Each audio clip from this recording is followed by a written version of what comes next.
Mkumbuke Muumba wako siku za ujana wako, kabla hazijaja siku zilizo mbaya,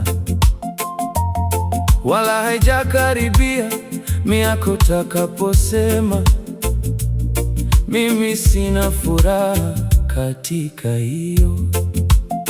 Kabla jua na nuru na mwezi na nyota havijatiwa giza, kabla ya kurudi mawingu baada ya mvua, siku ile walinzi wa nyumba watakapotetema, hapo wenye nguvu watakapojiinamisha, na wasagao kukoma kwa kuwa ni haba, na hao wachunguliao madirishani kutiwa giza, na milango kufungwa katika njia kuu, sauti ya kinu itakapokuwa ni ndogo, na mtu kusituka kwa sauti ya ndege, nao binti za kuimba watapunguzwa. Na wataogopa kilichoinuka, na vitisho vitakuwapo njiani, na mlozi utachanua maua, na panzi atakuwa ni mzigo mzito, na pilipili itapasuka, maana mtu aiendea nyumba yake ya milele, na waombolezao wazunguka njiani. Kabla haijakatika kamba ya fedha, au kuvunjwa bakuli la dhahabu, au mtungi kuvunjika kisimani, au gurudumu kuvunjika birikani, nayo mavumbi kuirudia nchi kama yalivyokuwa,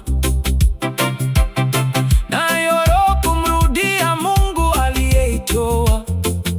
Mhubiri asema ubatili mtupu, mambo yote ni ubatili. Walakini kwa sababu huyo mhubiri alikuwa na hekima, aliendelea kuwafundisha watu maarifa. Naam, akatafakari, akatafuta, akatunga mithali nyingi.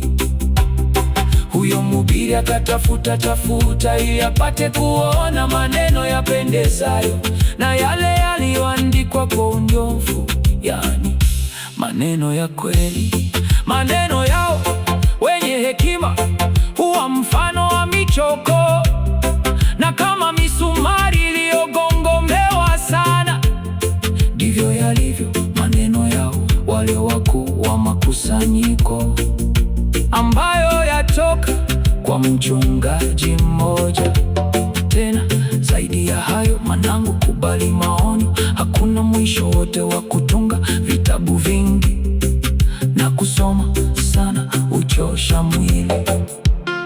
Hii ndiyo jumla maneno yote yamekwisha sikiwa.